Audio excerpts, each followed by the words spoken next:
नमस्ते, मैं हूँ राजकुमार लाहा और आप सभी का फिर से एक बार स्वागत करता हूँ।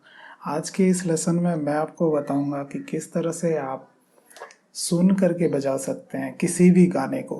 मैं दो तरीके बताऊँगा, जो कि स्टेप बाय स्टेप एक तरीका है जिसे भी फॉलो कर सकते हैं, और एक तरीका बहुत ही इजी तरीका है जिसे आप याद रख के कर सकते हैं। अगर आपको सारेगामा पाधा निसा बजाना आता है तो उसी में मैं बहुत सारे आपको थॉट्स वाले टेक्निक्स दूंगा। टेक्निक्स में दो प्रकार से डिवाइड किया हूँ, उसे आगे लेसन में मैं बताऊंगा। उसके बाद मैं आपको क्रोमेटिक स्केल किस तरह से बजाया जाता है और क्यों बजाया जाता है इसके बारे में भी बात करेंगे। थोड़ा सा मैं बताना चाहता हूँ क्रोमेटिक स्केल के बारे में।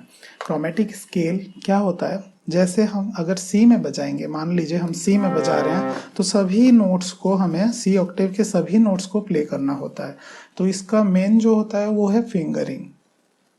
तो इसे हम सी में, सी शार्प में, डी शार्प में, सभी स्केल में हमें बजाना पड़ता है।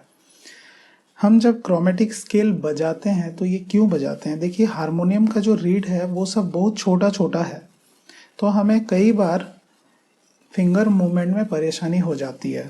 कुछ भी हम सॉन्ग जब बजाते हैं तो हमें जो फिंगर है उसे चेंज करने में थोड़ा सा दिक्कत होता है। तो आज मैं यही बताने वाला हूँ, अगर आप क्रोमेटिक स्केल को रोजाना प्रैक्टिस करते हैं तो आपको फिंगर मूवमेंट में कोई परेशानी नहीं होगी। अभी जो हम सीखने वाले हैं उसका मैं कुछ दिखा देता हूँ पॉइंट्स। सबसे पहले मैं थॉट टेक्निक्स में दो भागों में इसे विभक्त किया हुआ है, ठीक है। इसके बारे में बताऊंगा।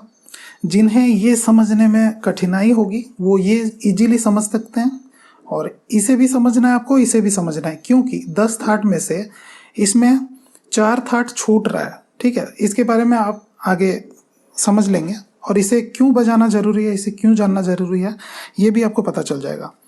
थर्ड लेसन के बाद मैं आपको बताऊंगा सर्कल ऑफ फिफ्थ के बारे में। सर्कल ऑफ फिफ्थ होता क्या है और इसे किस तरह से प्रैक्टिस किया जाता है और ये किस लिए जरूरी है हमें जानना। और उसके बाद मैं आपको क्रोमेटिक स्केल का प्रैक्टिस फॉर्मूला बताऊंगा, इसे किस तरह से प्रैक्टिस किया जाता है। जैसा कि मैंने पहले ही बताया था कि हारमोनियम के की बहुत छोटे छोटे होते हैं और हमें फिंगर मूवमेंट में थोड़ा सा दिक्कत होता है, इसीलिए हमें क्रोमेटिक स्केल सीखना पड़ता है। तो शुरू करते हैं। सबसे पहला थर्ड वाला लेसन। तो मैं अभी एग्जांपल दे रहा हूँ सी में, उसके बाद सी शार्प में, डी में कुछ हम एग्जांपल लेंगे। तो सबसे पहले हम सा रे गा मा पा धा नि सा, ये तो आप बजाते ही होंगे, ठीक है। देखिए जो हम सारे गा मा पा धा नि सा बजा रहे हैं, इसे हम नॉर्मली थाट वाले अगर लेसन में हम देखें तो इसको बिलावल थाट के अंतर्गत लिया जाता है, ठीक है, जो सभी शुद्ध स्वर के साथ बना हुआ है। सा रे गा मा पा धा नि सा नि धा पा मा ग रे सा, इसे हम बिलावल थाट के अंतर्गत लेते हैं। और उसके बाद बिलावल के बाद देखिए, अगर रे से हम रे तक बजाएंगे तो ये काफी थाट के अंतर्गत आता है। सा के बाद ये रे है, रे से अगर रे तक हम सारे गा मा पा धा नि सा बजा रहे हैं तो ये काफी थाट के अंतर्गत आएगा। अब काफी थाट होता क्या है, काफी थाट में जैसे बिलावल थाट में सभी शुद्ध स्वर लगते हैं, उसी प्रकार काफी थाट में ग और नी कोमल लगता है, ठीक है। कोमल स्वर, शुद्ध स्वर, विकृत स्वर, अचल स्वर, ये सब आपको पता होगा। तो देखिए रे से हम रे तक बजाएंगे, सा रे गा मा पा धा नि सा नि धा पा मा ग रे सा। तो ये स्वतः ही हम क्या कर रहे हैं, हमने देखिए कहीं से भी कुछ मूवमेंट नहीं किया। जो हमारा नॉर्मली जो हम मेजर स्केल में प्ले कर रहे हैं उसी के नोट्स को हम अलग अलग तरीके से प्ले करेंगे तो हम थाट को इजीली अचीव कर पाएंगे। देखिए जब आप एक स्केल में प्ले कर रहे हैं और दूसरे दूसरे नोट्स लगाकर जब आप रियाज करते हैं तब आपके दिमाग में उस नोट्स की फ्रीक्वेंसी स्टोर हो जाती है, जिससे आप आगे चल के जब सॉन्ग्स बजाते हैं तो आपका फिंगर ऑटोमेटिकली उधर चला जाता है, ठीक है। तो सबसे पहले हमने क्या बजाया, सारे गा मा पा धा नि सा। उसके बाद ये काफी थाट में, ये आप लिख लीजिएगा, ठीक है, ये बहुत ही मोस्ट इंपॉर्टेंट है। तो इसके बारे में मैं पूरा अभी डिटेल में बात करने वाला हूँ। तो देखिए पहले हमने बिलावल बजाया, अब रे से रे बजाया तो काफी थाट, ये किसी भी स्केल में आप बजा सकते हैं, ठीक है। तो किसी भी मेजर स्केल को आपको फॉलो करना है, उसी स्केल को। तो जैसे कि हमने बिलावल बजाया, अब काफी बजाया, काफी के बाद अब भैरवी हो जाएगा। ये देखिए ये बिलावल हो गया, ये काफी हो गया, अभी ये भैरवी। भैरवी क्या होता है, रेगा धा नी कोमल लगता है भैरवी में। आप चिंता मत कीजिए, सारा मैं लिखा दूंगा अभी 10 थाट का जो जो भी है हमारा, नहीं तो आपको मैं नीचे डिस्क्रिप्शन में लिंक दे दूंगा, उसे आप क्लिक करके देख लीजिएगा, क्योंकि समय बहुत कम है और बहुत कम समय में बहुत ज़्यादा आपको सिखाना है। तो थाट में कौन कौन से स्वर यूज़ होते हैं उसको मैं कॉपी पेन में लिख करके आपको डिस्क्रिप्शन में लिंक दे दूंगा, उस लिंक पर आप क्लिक करेंगे तो आपको मिल जाएगा। तो देखिए अभी मैं भैरवी बजाऊंगा, सा रे गा मा पा धा नी सा नी धा प मा ग रे सा। तो देख रहे हैं आप, सी स्केल में मैंने मेजर स्केल को प्ले किया, उसके बाद काफी थाट में आ गया, ये बिलावल है, ये काफी थाट आ गया, उसके बाद ये भैरवी आ गया। भैरवी के बाद अभी ये कल्याण आ जाएगा। देखिए कल्याण में होता क्या है, माँ तीव्र यूज होता है, बाकी सभी शुद्ध स्वर लगते हैं। सा रे गा मा पा धा नी सा नी धा प म ग रे सा। तो ये जो एक एक स्वर जो चेंजेस हो रहे हैं ना, जब आप प्रैक्टिस करेंगे तब आपको वो डिफरेंस पता चलेगा। और बिलीव कीजिए, इसे अगर आप 15 दिन भी प्रैक्टिस कर लेते हैं तो आप सुन करके सॉन्ग्स बजा सकते हैं। तो ये हो गया हमारा कल्याण। कल्याण के बाद हम खमाज थाट में आ जाते हैं। तो इसमें यहाँ से यहाँ तक सारे गामा पा धा नी सा बजाएंगे तो आप खमाज थाट में आ जाएंगे। खमाज थाट में होता क्या है, नी कोमल लगता है। देखिए सारे गामा पा धा नी सा नी धा प म ग रे सा। ठीक है, तो अभी इसके बाद हम आशावरी थाट में आ जाते हैं। सारे गामा पा धा नी सा। आशावरी थाट यानी कि ग ध नी कोमल लगता है। ठीक है, उसके बाद जो हम इसमें आते हैं, ये हम किसी भी थाट के अंतर्गत नहीं रखते हैं, क्योंकि इसमें दोनों माँ का यूज होता है। ठीक है, तो नॉर्मली आप इसको बजा सकते हैं। जब देखिएगा कॉर्ड्स लेसन में मैंने आपको बताया था प्रीवियस लेसन में कि ये डिमिनिश है, और इसके बारे में मैं बाद में आपसे बात करूंगा। तो डिमिनिश स्केल के ऊपर पूरे का पूरा एक क्लास होने वाला है, तो आप उसको भी मिस मत कीजिएगा, आने वाले दिनों में मैं बताऊंगा आपको। तो इसको भी आप नॉर्मली 7 से 7 तक कीजिएगा, लेकिन ये किसी थाट के अंतर्गत नहीं आता, क्योंकि इसमें 2 माँ का यूज हो रहा है, एक शुद्ध माँ और एक तीव्र माँ। तो आप नॉर्मली बजा लीजिएगा। देखिए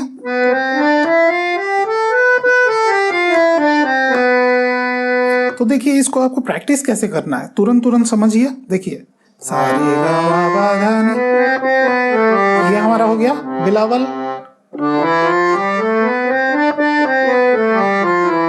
ये काफी, ये भैरवी, ये हो गया कल्याण, ये हो गया खमाज, ये हो गया आशावरी। उसके बाद जो लास्ट वाला नोट बच रहा है, सारे गा मा पा धा नी बच रहा है, तो नी को आप नी से नी तक आपको सारे गा मा पा धा नी सा बजाकर कंप्लीट कर देना इसको। ठीक है दोस्तों, तो इसमें बहुत ज्यादा फायदा होगा जब आप बार बार इसको बजाएंगे।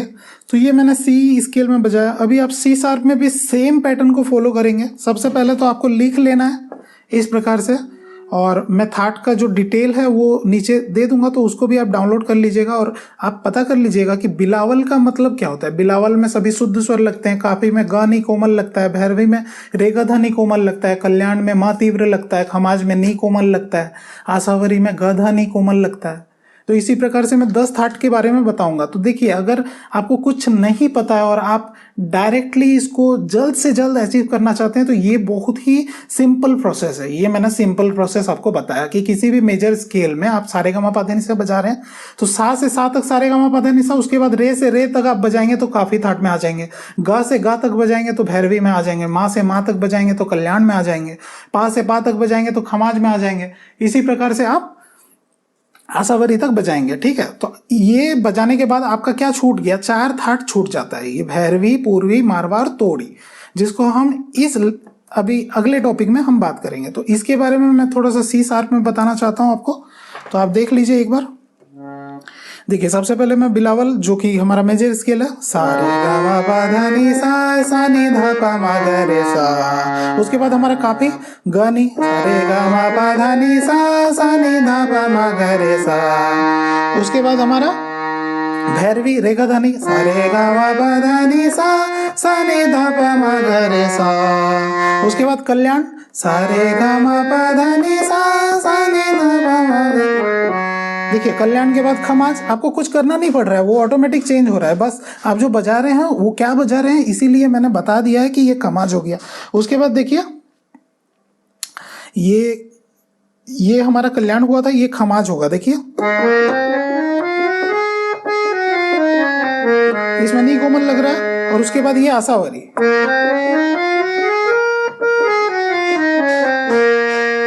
उसके बाद जो नी बचा, मैंने बताया था आपको कि नी से नी तक आपको बजा लेना है, क्योंकि इसमें दो माँ का यूज हो रहा है, इसीलिए ये किसी भी थाट के अंतर्गत नहीं आता है। तो देखिए, और उसके बाद नॉर्मली। तो देखिए दोस्तों, इसमें आप कुछ भी याद नहीं रखना, आपको सिर्फ सा से सा तक फॉलो करना है, इस प्रकार से बजाना है आपको। तो ये कितना ही आसान तरीका हुआ। इस आसान तरीकों को आप फॉलो करके कम से कम आप 10 से 15 दिन बजाने के बाद आपको खुद से महसूस होगा, जो आप अलग अलग नोट्स को बजा रहे हैं तो उसकी फ्रीक्वेंसी आपके दिमाग में स्टोर होती जाएगी और आप किसी भी सॉन्ग को सुन करके बजा सकते हैं। तो नेक्स्ट चलते हैं इसमें, इसको किस तरह से प्रैक्टिस किया जाता है इसके बारे में मैंने आपको बता दिया। ठीक है, ये बहुत ही इजी तरीका है, जो बिगिनर्स हैं, बिगिनर्स के लिए ये बहुत ही इजी तरीका है थाट को समझने के लिए। अभी देखिए ये जो लेसन है इसको भी आप जाने रहिए, मैं अभी बता रहा हूँ। देखिए इससे किस तरह से प्रैक्टिस किया जाता है 10 थाट को। सी स्केल का हम एग्जांपल ले रहे हैं, तो देखिए सबसे पहले हम बिलावल बजाएंगे, सा रे गा मा पा धा नी सा नी धा पा मा गा रे सा। अब इसी स्केल में हमें क्या करना है, बिलावल के बाद कल्याण बजाना है। कल्याण में मा तीव्र यूज होता है, सा रे गा मा पा धा नी सा नी धा पा मा गा रे सा, मा यूज हुआ। अभी कल्याण के बाद खमाज, सा रे गा मा पा धा नी सा, खमाज में नी कोमल, सा नी धा पा मा गा रे सा। अब खमाज के बाद भैरव, भैरव में रे धा कोमल लगता है, सा रे गा मा पा धा नी सा नी धा पा मा गा रे सा, रे और धा कोमल लगा। भैरव के बाद पूर्वी आता है, पूर्वी में भैरव के बाद काफी आता है, काफी में हम ग और नी को यूज करते हैं, सा रे गा मा पा धा नी सा नी धा पा मा गा रे सा। काफी के बाद आसावरी आता है जिसमें ग धा नी कोमल होता है, सा रे गा मा पा धा नी सा नी धा पा मा गा रे सा, ये हो गया आसावरी। आसावरी के बाद भैरवी जो कि रे गा धा नी कोमल, सा रे गा मा पा धा नी सा नी धा पा मा गा रे सा। भैरवी के बाद पूर्वी, पूर्वी में क्या होता है, रेधा कोमल और मा तीव्र यूज होता है, सा रे गा मा पा धा नी सा नी धा पा मा गा रे सा, ये हो गया हमारा पूर्वी। पूर्वी के बाद होता है मारवा थाट, मारवा में हमारा रे कोमल और मा तीव्र यूज होता है, सा रे गा मा पा धा नी सा नी धा पा मा गा रे सा, ये हो गया हमारा मारवा। मारवा के बाद तोड़ी थाट आता है, ये अंत वाला थाट है, पूरा कंप्लीट हो जाएगा 10 थाट। तोड़ी में क्या होता है, रे ग धा कोमल और मा तीव्र यूज होता है, जो कि मैं थाट वाले, आप थाट का A4 साइज पेपर मैं डाउनलोड का लिंक दे दूंगा, उसको आप क्लिक करके डाउनलोड कर लीजिएगा और उसको इसी तरह से प्रैक्टिस कीजिएगा आप। ठीक है, ये दूसरा पार्ट है। सबसे पहला पार्ट जो मैंने इजी वाला प्रोसेस बताया उसी पर आप प्रैक्टिस कीजिएगा।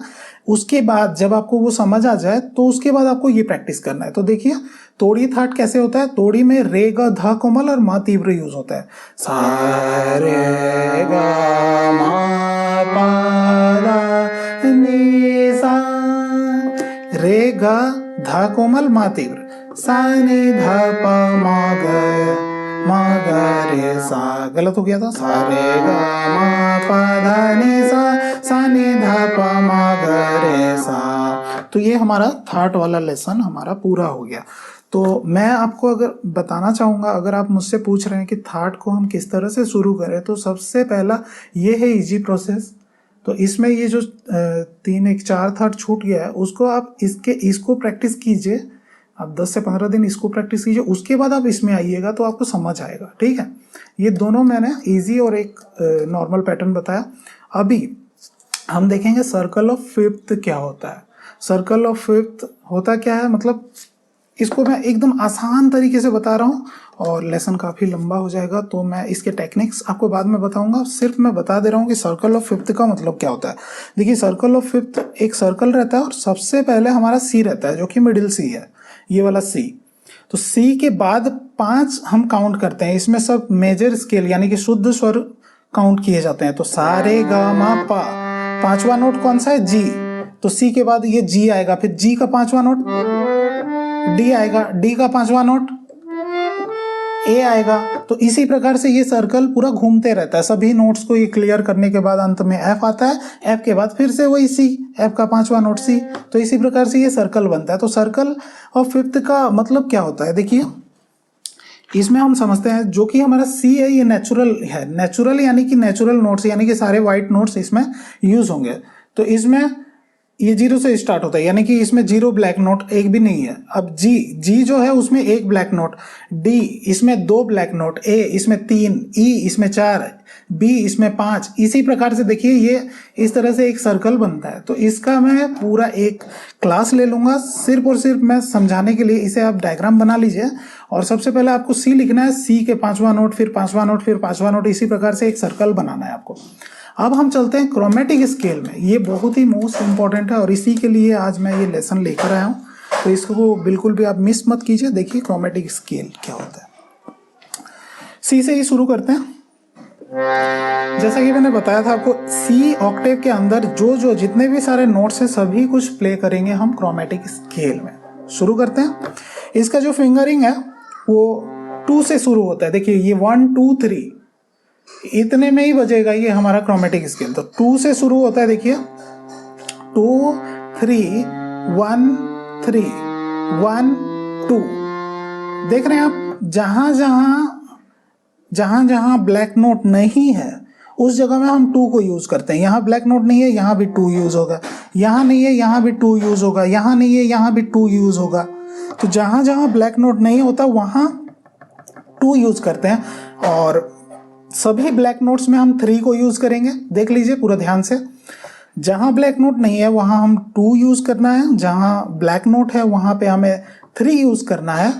और जो भी मूवमेंट होगा हमें 1 से ही मूवमेंट होगा, ठीक है।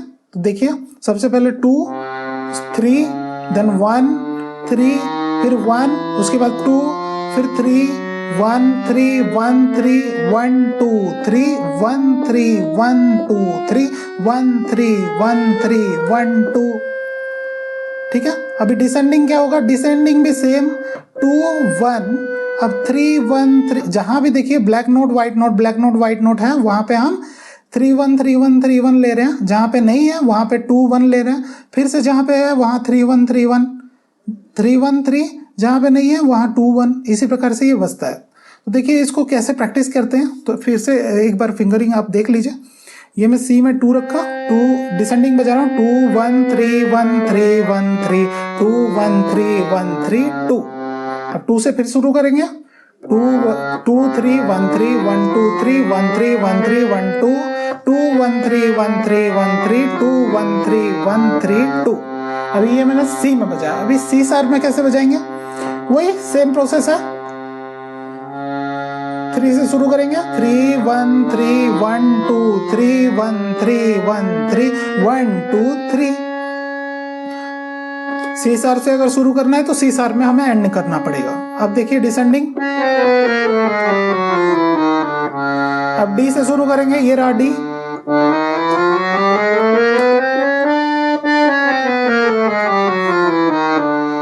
इसे आप धीरे धीरे कीजिएगा।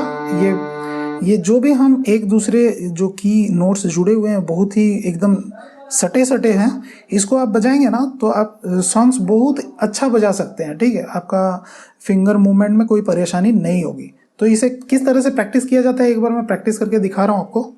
सी से अप टू बी तक मैं प्रैक्टिस करूंगा। देखिए किस तरह से होता है।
कहाँ से शुरू किया था, यहाँ मेरा एंडिंग हो रहा है। इसी प्रकार से आपको इसे प्रैक्टिस करना है। जब आप, मैंने जो इसे बताया, आप थाट को और क्रोमेटिक स्केल को, सर्कल ऑफ फिफ्थ के बारे में मैं अभी अगर बताऊंगा तो वीडियो काफ़ी लंबा हो जाएगा और जिससे आप समझ नहीं पाएंगे, ठीक है। तो आज मुझे टाइम मिला था, इसीलिए मैंने सोचा कि सर्कल ऑफ फिफ्थ को भी बता दूं। तो सर्कल ऑफ फिफ्थ के बारे में मैं थोड़ा सा ही बताया कि ये सभी नोट्स जो है 5वें डिस्टेंस में जो नोट है वो एक दूसरे से जुड़े हुए हैं। और ये मैं इतना आधा बता रहा हूँ, ठीक है, ये आधा बता रहा हूँ सी से ये बी तक, कि इसमें क्या होता है, ये नेचुरल नोट है, यानी कि ये 0 से शुरू होता है। देखिए सी 0 से शुरू होगा, 0 यानी कि नेचुरल नोट्स। ये 1 यानी कि 1 ब्लैक नोट इसमें यूज होगा, सारे गामा पाधा निशा बजाएंगे तो 1 ब्लैक नोट आएगा। ये डी जो है इसमें 2 ब्लैक नोट, ये 3 ब्लैक नोट, ये 4 ब्लैक नोट, ये 5 ब्लैक नोट, ठीक है। इसके बारे में बताया। इसके बारे में ये सब फ्लैट नोट होता है। फ्लैट नोट मतलब क्या, यानी कि एफ शार्प के बाद वाले नोट को, जैसे सी शार्प लिखा तो डी फ्लैट बोलेंगे इसका। तो sharp, flat note, natural note, इसके बारे में तो आपको पता ही होगा। तो इसके बारे में नेक्स्ट लेसन में मैं बताऊंगा आपको।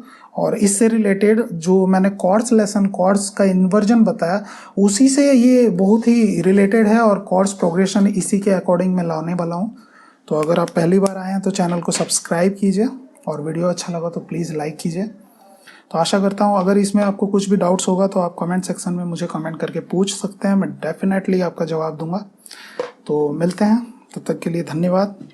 आपका दिन शुभ रहे।